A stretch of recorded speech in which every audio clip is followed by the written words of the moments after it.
Resistencia de materiales 2, flexión oblicua compuesta, parte 1. Esta es la clase número 12 de 28. Bien. Para abordar esta unidad en forma conveniente, es necesario pedir y recordar a los alumnos que es necesario volver a repasar conceptos de reducción de fuerzas, también conceptos de cálculos de inercias, ejes principales, ejes cualesquiera, hacer también practicar con vectores y composición de vectores. Y de alguna manera esto nos va a ayudar juntamente con repasar algunos conceptos de resistencia de materiales 1 en el capítulo correspondiente de flexión simple. Esto nos va a ayudar bastante para la comprensión de esta unidad, para la rápida comprensión. Antes de proseguir, vamos a hablar un poco de lo que significa el análisis de la flexión oblicua compuesta en resistencia a materiales. Nosotros en realidad podríamos haber estudiado este tema empezando por la flexión compuesta y posteriormente yéndonos hacia el tema de la flexión simple.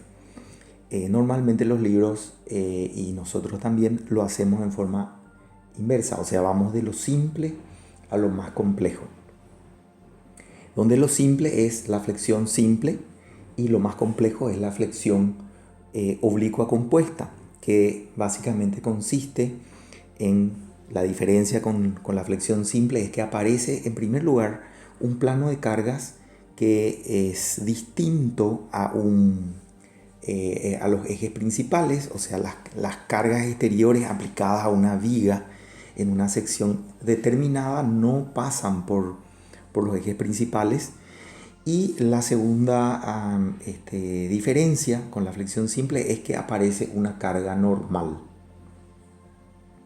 Entonces, viendo un poco el programa para repasarlo y tener esto presente, básicamente nosotros ya hemos estudiado la unidad 1, también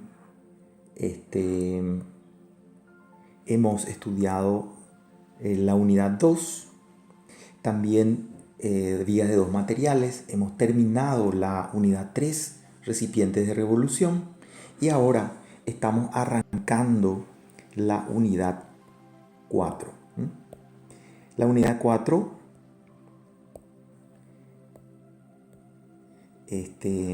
que tiene que ver con la flexión oblicua compuesta. Aquí vamos a ver fundamentalmente, como está indicado, las tensiones normales, las solicitaciones. Vamos a ver fórmulas referidas a ejes principales, a ejes cualesquiera, y también a ejes especiales, como por ejemplo coincidente con un plano de carga o paralelo a la línea neutra. Recordemos que la flexión simple tenía la particularidad de que en una viga aparecían cargas y momentos flectores, y estas cargas, ya sea concentradas o distribuidas, cualquiera de ellas, aparecían a lo largo de la viga, siempre en un mismo plano, y no aparecía ninguna carga normal. Entonces, en la flexión que vamos a estudiar acá, la oblicua, se llama cuando la carga aparece pero en un plano que no es principal. Y se llama compuesta cuando además de esta carga que no pasa por ejes principales, se complementa a ellas una carga normal. Entonces, estos serían los pasos que vamos a ir analizando de a poco. Bueno, posteriormente vamos a analizar una serie de secciones secciones que son típicas para ganar práctica. Posteriormente vamos a ver un tema especial que es la de los materiales que no trabajan a la tracción. Recordemos que muchos materiales de construcción, el mismo suelo, no tienen capacidad de trabajo a la tracción, presas de agua, represas. Entonces es necesario, y muchos otros, ¿verdad? Y por eso es necesario hacer un caso especial, un análisis especial de materiales que no resisten a la tracción. Eso lo vamos a ver acá. También vamos a tratar de comprender y estudiar la línea elástica en la flexión oblicua y también en la flexión compuesta, inclusive siendo que ésta sea plana o alabeada, en donde vamos a tratar de hacer también análisis simplificatorios cuando tenemos piezas cortas, agregando también conceptos como centro de presión. Aun cuando no vamos a estudiar en este momento nada del capítulo 5, de todas maneras, a fin de que llamemos la atención de los estudiantes, qué significa lo que estamos dando aquí en el capítulo 4, con la flexión compuesta, y su relación con la unidad 5. La unidad 5 y la unidad 4 son unidades complementarias. Así, en este sentido, así como en la unidad 4 estudiamos aspectos físicos que relacionan las cargas normal, los momentos flectores, las cargas distribuidas. Y esto nos ayuda a determinar las tensiones y los lugares donde tenemos la línea neutra. O sea, tenemos un conjunto de herramientas que nos permiten relacionar estas entidades físicas. En la unidad 5, lo que nosotros vamos a hacer es, partiendo, por ejemplo, de la resultante de las cargas normales que se aplica a una sección, vamos a ver qué pasa con la línea neutra cuando esta carga se mueve, cómo se mueve la línea neutra y viceversa. Conocida la posición de la línea neutra y suponiendo que la línea neutra tiene una cierta variación, se mueve o cambia de posición, ¿cómo afecta esto a la posición de la carga resultante? Esto lo vamos a hacer mediante la aplicación de propiedades, mediante la introducción de algunas definiciones como el núcleo central, y ya veremos seguidamente después otros temas más. Pero ¿por qué se menciona esto aquí? Porque es importante que se conecte desde este momento, que lo que vamos a ver aquí en la unidad 4 versus lo que vamos a ver en la unidad 5 están muy conectados unos de otros. O sea, es conveniente estudiarlos inclusive complementariamente. Bien.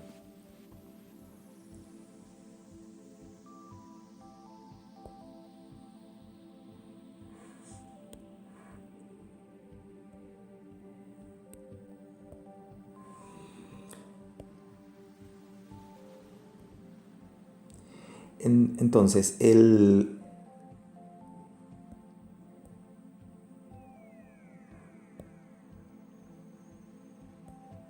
siguiendo con la clase de hoy, los temas que vamos a abordar básicamente son los que están acá indicados: bibliografía y los demás puntos en algún orden, tal vez un poquito acomodado respecto de esto que está aquí.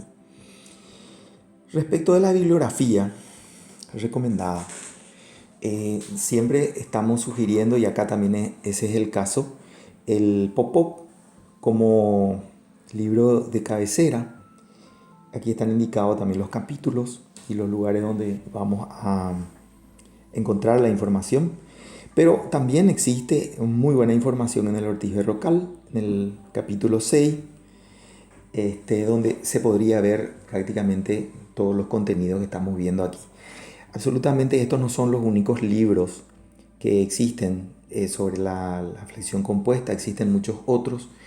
De todas formas, a fin de unificar nomenclatura y dar referencia, les damos estos dos libros. En el Classroom pueden encontrar bastantes más opciones. Empezando con el tema, esto tiene que ver fundamentalmente con la introducción de las fuerzas. Vamos a suponer que lo que nosotros tenemos es una pieza cargada con fuerzas exteriores, cargas exteriores, y en esta pieza cortamos según un plano perpendicular al eje de la sección y analizamos en este caso qué es lo que pasa. En este sentido, si estos ejes Y y Z son ejes principales, se puede reducir todas las cargas exteriores a una carga normal, a un momento alrededor del eje Z y a un momento alrededor del eje Y. También, haciendo reducción de fuerza, que es lo que hablamos, y reducción de momentos, que es lo que hablamos en la introducción, siempre teniendo en cuenta que estos ejes son ejes principales, nosotros podemos sustituir estos dos momentos que están aquí por una traslación de la carga normal, donde la dejamos de aplicar en el centroide y la trasladamos, y este traslado hace que aparezcan excentricidades respecto de los ejes Y y Z aquí indicadas, y esta excentricidad, por ejemplo, n por esta distancia, se hace igual al momento alrededor del eje Y. Asimismo, n por e por esta distancia se hace igual a este otro momento, con lo cual el efecto de la aplicación de n en este punto es exactamente equivalente desde el punto de vista estático que la aplicación de estos dos momentos y de esta carga exterior. Esto es lo primero que, de ser necesario, repasar, estudiar, revisar un poco los libros de las asignaturas anteriores, necesitamos entenderlo bien. Bien. Dicho esto, o sea, comprendiendo cómo manejar la resultante de las cargas y además entendiendo que en una pieza sometida a cargas exteriores siempre es posible reducir esas cargas exteriores a momentos y fuerzas normales resultantes, y a su vez esos momentos se pueden volver a reducir a un solo momento, pero a una sola carga normal aplicada en un punto. O sea, todo este conjunto de cargas se puede reducir a una sola carga aplicada en un solo punto, y esto vale en esta sección. Recordemos que si tenemos una pieza como esta, simplemente apoyada con un conjunto de cargas de distinta naturaleza, lo que estamos diciendo acá es que en una sección dada siempre es posible reducir todas las cargas a una normal aplicada en un cierto punto. Bien.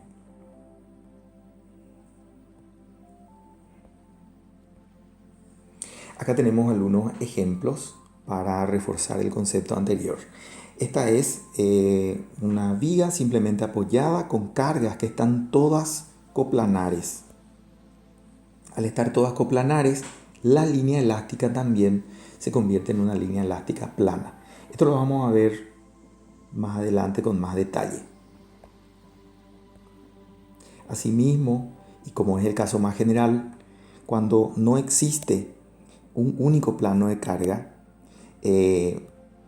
lo que ocurre es que las diferentes cargas que van a ir aplicadas sobre la estructura producen en una determinada sección, por ejemplo, una resultante que sección por sección puede ser diferente. ¿Mm?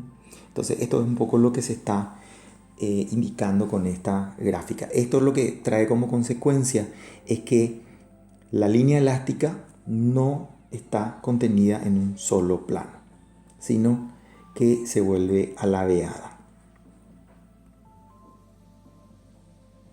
Bien, acá también es una lámina para ayudar a los alumnos al repaso de lo que es reducción de momentos y reducción de fuerzas. Aquí lo que vemos es una pieza en donde conocemos el plano de cargas y en ese plano de carga aparece un momento resultante y una carga resultante. ¿Resultante de quién? De todas las cargas exteriores que están aplicadas en la otra parte de la figura. Recordemos que cuando hablamos de M y de N, hablamos que son o la resultante de todas las cargas aplicadas exteriores y también a su vez son iguales a las resultantes de todas las respuestas de todos los elementos de este sólido elástico y que se hace necesario para poder lograr el equilibrio de esta pieza. Entonces, asumiendo o suponiendo que tenemos acá una pieza en equilibrio, este momento y esta normal pueden ser reemplazados, aplicadas en esta dirección, pueden ser reemplazados por una sola carga N excéntrica. Vamos entonces a hacer un poco un juego de visual aquí para entender. De esto a esto tenemos dos sistemas equivalentes. Aquí tenemos un momento y una carga normal aplicada en G.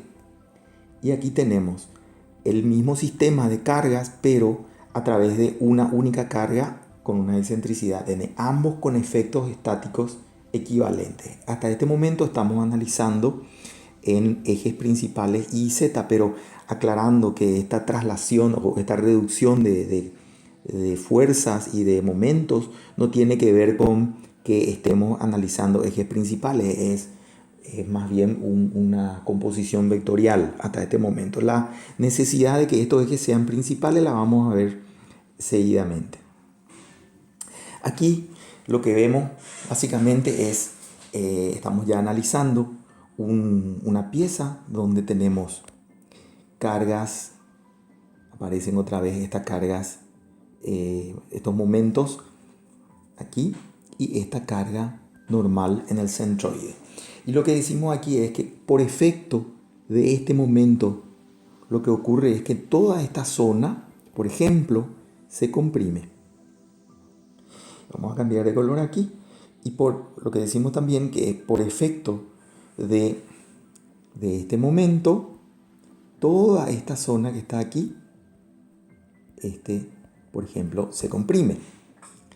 Evidentemente que va a existir una zona como esta que está aquí, que está doblemente comprimida, y va a aparecer asimismo una zona como esta que está aquí, que va a estar doblemente traccionada.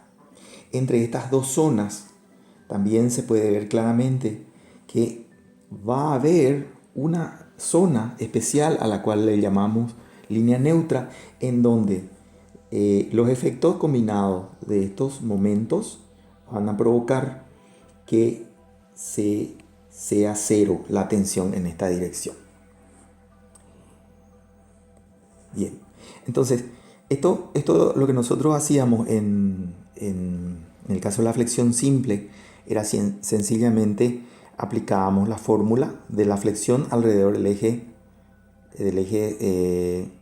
por ejemplo, y alrededor del eje, alrededor de los dos ejes. Y por efecto de superposición sumamos lo que está pasando. Y acá estamos recordando nomás que aquí también tenemos el efecto de una carga normal, por lo tanto también tenemos que sumar el efecto de la carga N. Entonces, aquí estamos aplicando superposición, sumando, por un lado, N sobre A, que comprime, el efecto del momento alrededor del eje de uno de los ejes principales, y acá está alrededor del otro eje, ¿verdad? Bien, el concepto de la ecuación de la línea neutra es un concepto que tiene que ver con hacer de esta ecuación igual a cero. O sea, lo que buscamos es el lugar geométrico donde la tensión es cero. Al hacer esta ecuación igual a cero, resulta esta otra, que no es ni más ni menos que la ecuación de una línea recta. Por eso decíamos hace rato que ahora esta línea recta probablemente estaría trasladada por el efecto, por el efecto de la carga aplicada acá. Pero vamos a dejar aquí y vamos a analizar en el siguiente cuadro con más detalle esto, ya que tenemos mejor información. Aquí podemos ver prácticamente la misma información del cuadro anterior y vamos a volver a repasar. La única diferencia es que estamos ya colocando claramente M, pero recordando que M en realidad está aplicada en un plano que coincide con esta línea de acción. Entonces, esta carga M tenemos por un lado, y por otro lado tenemos una carga N aplicado en el centro de gravedad. Y como decíamos en el cuadro anterior, lo que estamos haciendo aquí es componer el efecto de una flexión simple más el efecto de una compresión, y por su lado, a través de superposición, conocida la flexión alrededor de un eje y alrededor del otro eje, nosotros obtenemos esta ecuación que estoy pintando aquí, y que es la que nos va a permitir saber las tensiones en cualquier lugar de esta pieza. Pero nosotros sabemos que no solamente están actuando estas tensiones de flexión, sino también actúa una compresión. Por lo tanto, sumando estos dos diagramas, obtenemos esta que sería la ecuación de la flexión compuesta para este caso. Lo importante acá es destacar un poco que de esta ecuación que estamos aquí mostrando, se destaca que esta ecuación se deriva directamente de esta que está aquí cuando se iguala a cero. Entonces, el momento alrededor de z, por ejemplo, directamente es cómo está tratando de girar la carga aplicada alrededor del eje z, y este momento y es lo mismo pero alrededor del eje y.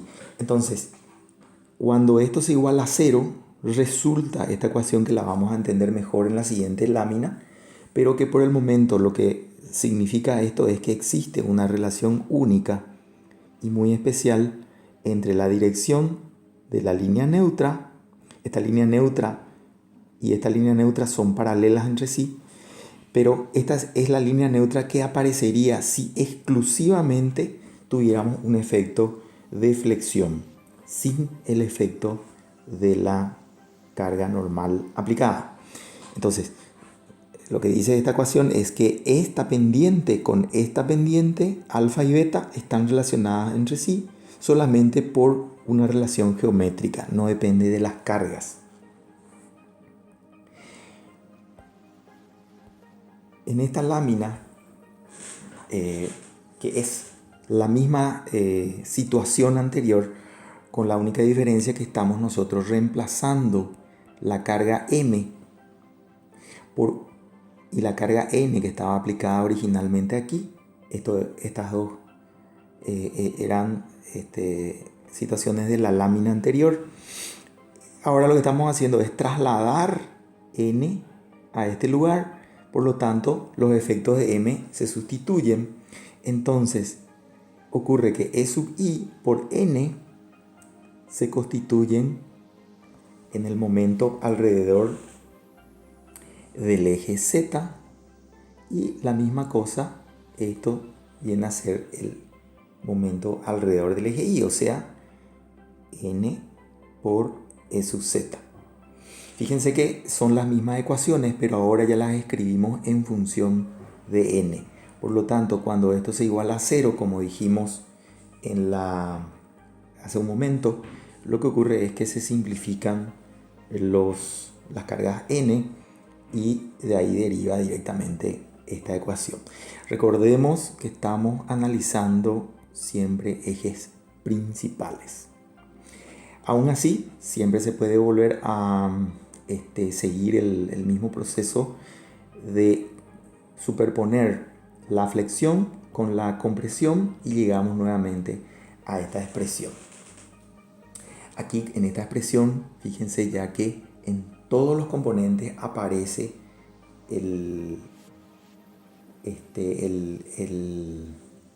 la carga normal.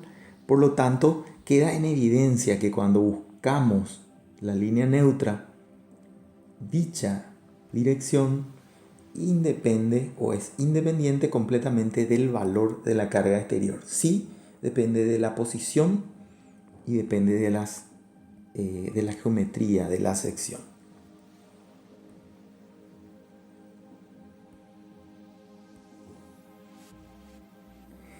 Bien, ¿qué es lo que vamos a hacer aquí? Vamos a hacer el mismo procedimiento general de la resistencia de los materiales que habíamos aplicado en la unidad 4 de resistencia de materiales 1, pero no haremos las mismas simplificaciones respecto a que el perfil puede no tener mejor eje de simetría y las secciones también pueden ser cualquiera, pero fundamentalmente puede aparecer cargas normales adicionalmente. Bueno, para poder deducir necesitamos construir la base de convenciones de signo y también un conveniente eje de referencia. En ese sentido, vamos a tomar en cuenta esta gráfica que está aquí. Esta sería la convención que vamos a utilizar, y esto es todas las cargas exteriores. Esta es una sección cualquiera de una viga sometida a cargas de flexión compuesta. Entonces, lo que decimos es que en esta sección, tanto los ejes Y como el eje Z son ejes cualquiera. Lo único que tienen de particular es que son un par de ejes centroidales.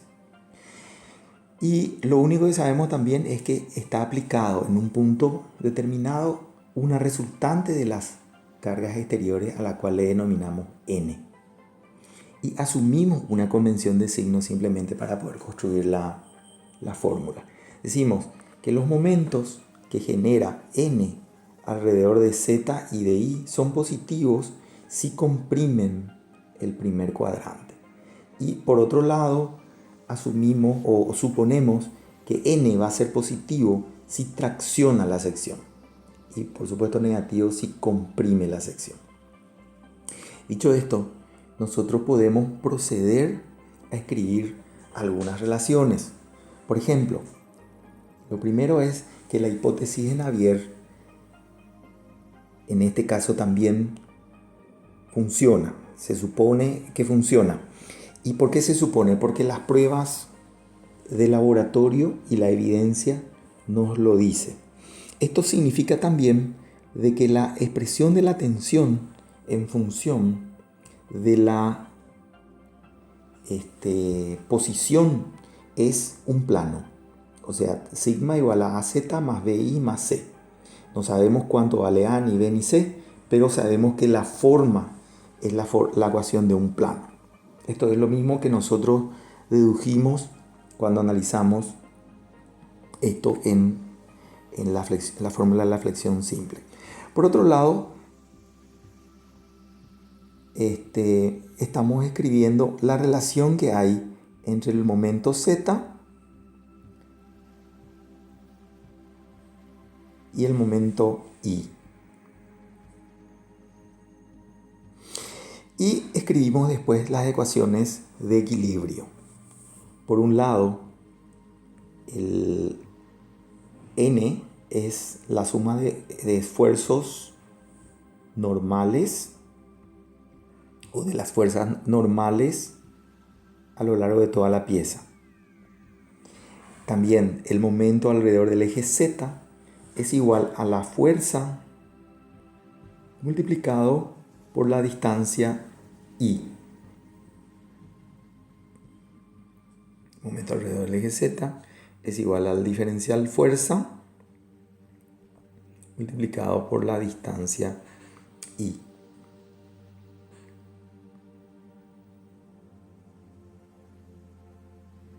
Esto después vamos a corregir, ahí es M sub I. Lo mismo está pasando aquí. Entonces, estas ecuaciones serían las ecuaciones de equilibrio, tanto de fuerzas axiales como de momentos alrededor de los dos ejes correspondientes. Y finalmente, resolviendo las ecuaciones 1, 2, 3 y asterisco, llegamos a esta primera relación, en donde por lo menos ya encontramos cuánto vale el valor de C. Siguiendo con el proceso y luego de algunas transformaciones que recomiendo a los alumnos seguirlas con detalle, llegamos a la conclusión de que tenemos dos ecuaciones con dos incógnitas para poder resolver A y B. Y aquí finalmente está expuesta la solución. Y esta solución tiene la forma de esta ecuación bastante compleja, o bastante más compleja por lo menos que la ecuación de la flexión simple. Recuerden que la ecuación de la flexión simple decía que la tensión era el momento por la distancia a la línea neutra sobre la inercia respecto de la línea neutra. Y aquí necesitábamos, para que esto se cumpla, de que la carga exterior pase por un eje principal y que no exista N. Acá tenemos el efecto de N y además la carga no está pasando por un eje principal. Esto complejiza la ecuación, aunque en realidad seguimos teniendo como vimos al comienzo, un plano. La tensión forma un plano en la pieza. Esta sería entonces la ecuación general que nos permite calcular en cualquier punto las tensiones en una flexión compuesta. Lo que normalmente se hace es trabajar un poco más esta ecuación y convertirla en estas ecuaciones de estas a estas que están aquí. Y vamos a volver a analizar aquí. Estas ecuaciones no dicen otra cosa que lo que voy a indicar acá en la gráfica. Para evitar aplicar esa ecuación que es extensa y es compleja, lo que decimos es, bueno, suponiendo que estos son ejes centroidales cualesquiera y este es el punto de aplicación de la carga, lo que decimos es que hay una relación entre E sub I e I sub ln, entre E sub I e I sub ln, y también Z sub ln, y la escribimos de esta forma. También hay una relación entre E sub Z y esa misma excentricidad, donde I sub ln y Z sub ln no son otra cosa que los puntos en donde corta la línea neutra esos ejes que, recordemos, no son principales, son cualesquiera. Fíjense qué pasa con esta ecuación cuando hacemos que los ejes sean principales. Vamos a ver dentro de un momento.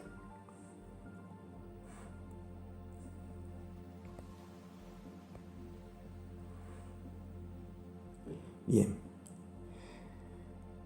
Cuando estos ejes, tanto I como Z, son principales, la ecuación anterior que la hemos visto se convierte en estas dos ecuaciones que están aquí, que en su forma simplificada nos expresan lo siguiente. Si estos son ejes principales y esta es la línea neutra, esta distancia por esta distancia es igual al radio de giro de esta pieza respecto de este eje al cuadrado. Y viceversa. Y similarmente, si multiplicamos esta distancia por esta distancia, eso será igual al radio de giro respecto del eje Y al cuadrado. Que son estas dos ecuaciones que están aquí. Esto finalmente es una relación bastante simple y bastante útil también. Es posible con cierto esfuerzo conseguir siempre estas direcciones principales, y con esta información que está aquí es bastante simple conseguir la posición tanto de la resultante como de la línea neutra, como vamos a ver en algunos problemas que vamos a ver más adelante.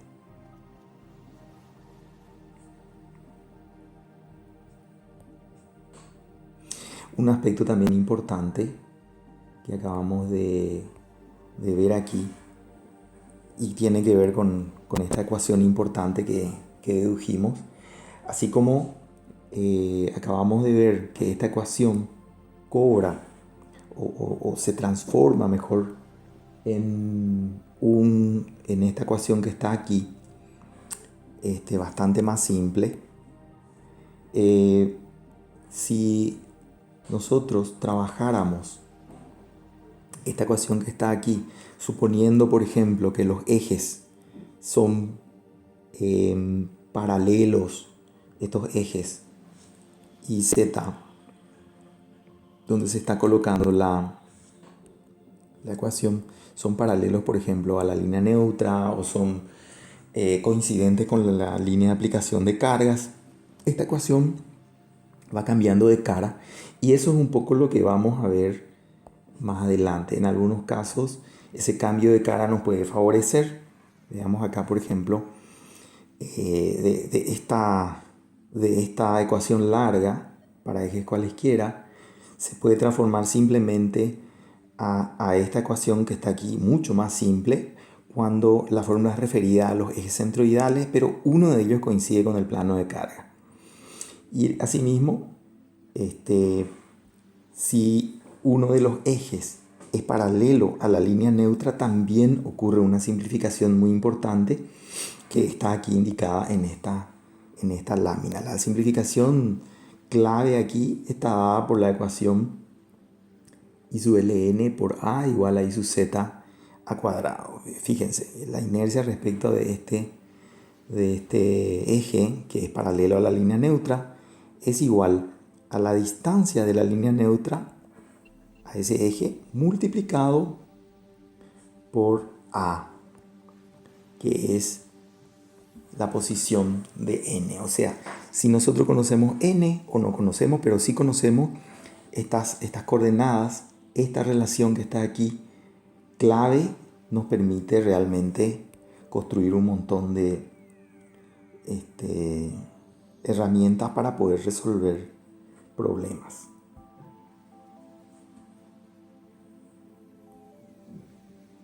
Entonces, repitiendo, esta es la conclusión para este caso especial. Vamos a volver un momento nuevamente a esta lámina.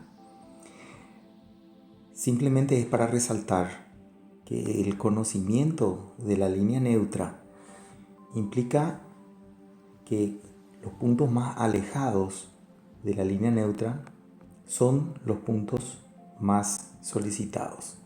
O sea, si estos fueran esos puntos, entonces en este punto en estos dos puntos estarían dándose las mayores tensiones en la pieza.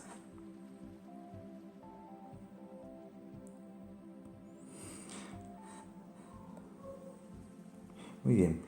Vamos a pasar en este momento al siguiente tema, que es el análisis de la flexión compuesta en materiales que no resisten a la tracción. Vamos a hacer acá una pequeña introducción antes de empezar para simplemente explicar antes que nada que muchos materiales en la construcción en general tienen un comportamiento tal que al ser exigidos en su comportamiento eh, a la tracción, estos no son capaces de soportar tensiones de tracción y se fisuran. Al fisurarse, lo que ocurre es que la sección útil se degrada, disminuyendo la misma, y en ese sentido el material en la zona donde aparece en tracción se recompone el área y finalmente si la capacidad es suficiente, finalmente el material queda en equilibrio, en cuyo caso, sin lugar a dudas, lo que ocurre también es que aun cuando queda en equilibrio al final, el material queda desperdiciado en cuanto al uso del mismo. Por lo tanto, deseable es que la línea neutra, y vamos a hacer acá una suposición, si esta es la sección de un material que no resiste la tracción, siempre y cuando la línea neutra esté por fuera de la sección, toda la pieza va a estar sometida a esfuerzos de un mismo signo. Por decirlo, si esta fuera la línea neutra, como está indicada aquí, esta fuera la sección, entonces toda la pieza está sometida a, por ejemplo, compresión. Ahora, esto evidentemente si tenemos una situación diferente donde la pieza tiene una línea neutra que corta la sección, en este caso estamos hablando de que en esta zona podría aparecer fisura que inclusive degrada aún más y desplaza la línea neutra a una nueva posición, siendo que la zona del material que finalmente trabaja es menor que antes, o es menor que toda la sección del material. Bueno, de eso se trata esto y vamos a ver cómo abordarlo. Lo primero que vamos a hacer es trabajar en la explicación del fenómeno, complementando simplemente un poco más lo dicho en la introducción. Aquí lo que vemos es que si esto fuera una columna corta y esta fuera, por ejemplo, el suelo o la base, y estamos hablando de que este material no resiste a esfuerzos de compresión ante una carga como esta, excéntrica, suponiendo que este es el centroide de la pieza completa. Si con este centroide y con esta aplicación de carga se da que la línea neutra se constituye en esta posición, lo que ocurre es que, como dijimos, se va a dar una fisura. Ahora, si el material no fuera sensible al manejo o a la rotura, si el material resistiera a la atracción, como dice acá, aparecería simplemente este diagrama donde a propósito se está indicando que este punto que está aquí, que sería la posición de la línea neutra en el caso de que el material soporte la tracción, va tardada, por ejemplo, en una posición cualquiera como esta. Ahora, si este material no es capaz de resistir la tracción, aparece esta fisura que está aquí indicada y, por supuesto, ocurre otra vez un desplazamiento adicional de esa línea neutra, de tal manera que se da que aparece este volumen de tensiones de una forma tal que el centro de presión de este volumen de tensiones coincide con la línea de aplicación de la carga exterior. Si el material no es capaz de hacer aparecer un valor de carga en su centro de presión o centroide de este volumen de tensiones, si no es capaz de hacer aparecer una respuesta igual a la carga exterior, definitivamente este material va a fallar, porque las tensiones van a ser tal que esto va a seguir fisurándose y probablemente hasta llegar a un momento que en el lugar de tensión máxima no va a resistir al esfuerzo de compresión la misma pieza.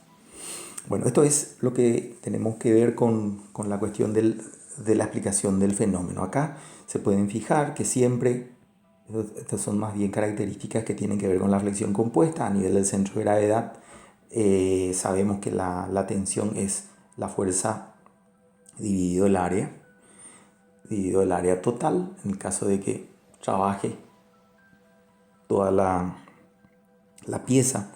En el caso que no trabaje, también a nivel de centro de gravedad va a ser igual a la fuerza dividido el área, pero ya sería el área de la parte que sí está trabajando el material, o sea, sería de esta parte. Entonces sería A', que también sería igual a esto que está aquí. Bien, también otra cosa importante a destacar es que la línea de acción de la resultante de este volumen de tensiones, o sea, F' sub 1, va a coincidir con P, que es lo que decíamos hace rato. F' sub 1 igual a P. Por lo demás, se cumple que la suma de fuerzas igual a 0 y la suma de momentos igual a 0. Eso sería en este caso y también en este caso. El equilibrio es un tema independiente de la capacidad de soportar tensiones que pueda o no tener la pieza. Finalmente, una manera de abordar este problema en forma analítica es simplemente describiendo, poniendo un eje de referencia en un punto genérico donde decimos que está apareciendo la línea neutra, y describiendo la tensión según la hipótesis de Navier, o sea que la tensión realmente es proporcional a la distancia a esta línea neutra. Cuando más lejos estamos, más grande, en realidad primero es la deformación, es proporcional a la distancia I, o sea, la deformación tiene que ser igual a una constante por I, pero por la ley de Hooke, la deformación es epsilon por I, por lo tanto está saliendo esta ecuación que está aquí indicada, que no es otra cosa que la tensión es proporcional a la distancia a la línea neutra, o sea, en este caso a esta dirección que está aquí indicada. Esto es, como dije, consecuencia de la aplicación de la hipótesis de Navier en conjunto con la ley de Hooke. Para que esto sirva, el material tiene que ser un material elástico.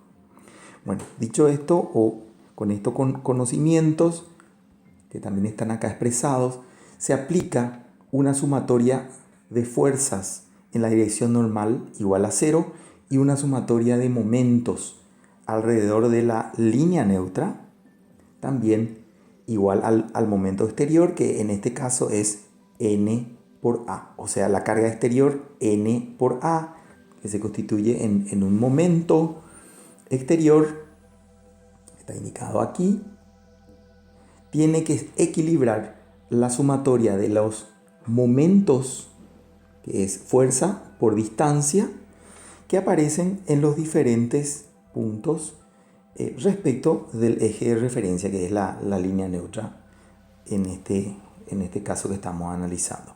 Finalmente, vemos que aparece la ecuación 1, la ecuación 2, llevando esta expresión en estas dos ecuaciones, encontramos que n igual a k por el momento estático del diagrama, de la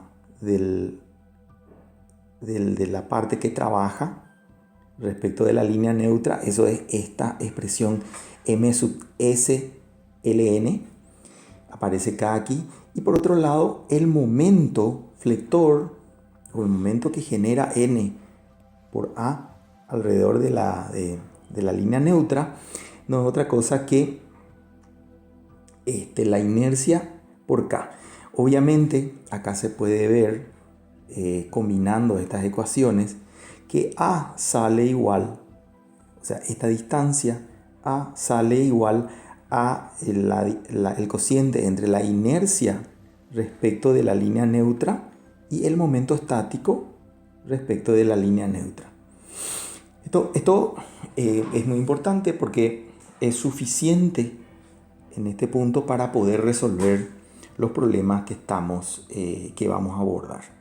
Algún aspecto adicional importante que podemos ver es que si esta sección, atención muy bien con esto, fijarse que esta sección se está dibujando de alguna manera en forma simétrica respecto del eje donde está aplicado n, donde n se aplica sobre algún punto de un eje de simetría. Esto es muy importante porque el problema se vuelve extraordinariamente complejo si es que esta pieza hubiera sido de cualquier forma. De hecho, existen técnicas gráficas, una de ellas es el método Spansenberg, que permiten calcular esta relación por técnicas gráficas, dado que el cociente entre esta inercia y este momento estático inclusive puede ser un tema bastante complejo computacionalmente hablando si la sección no tuviera ciertas características de simetría. Por lo tanto, cuando estamos frente a un problema de materiales que no resisten a la tracción, tengamos el cuidado extremo de que en el proceso de construcción o dimensionamiento de la pieza, la resultante de las cargas esté siempre aplicada sobre un eje de simetría para simplificarnos el problema. Si no fuera así, también hay métodos para poder resolver, como dije, el método de Spansenberg, que no es una técnica tan compleja, se la puede leer en el libro de resistencia a materiales de Panzeri, que está entre las bibliografías del Classroom. Sin embargo, nosotros preferiríamos comprender el método por una técnica más bien general, y en cuanto a la aplicación de esta técnica durante el desarrollo de los problemas no vamos a hacer ejercicios complejos como por ejemplo piezas, vamos a suponer piezas compuestas como estas, con cargas en cualquier lugar, donde en realidad la línea neutra podría ser cualquiera, y hay que hacer por métodos de aproximación sucesiva el cálculo de este cociente que está aquí. Bueno, dicho esto, podemos perfectamente a partir de acá pasar a la resolución de problemas.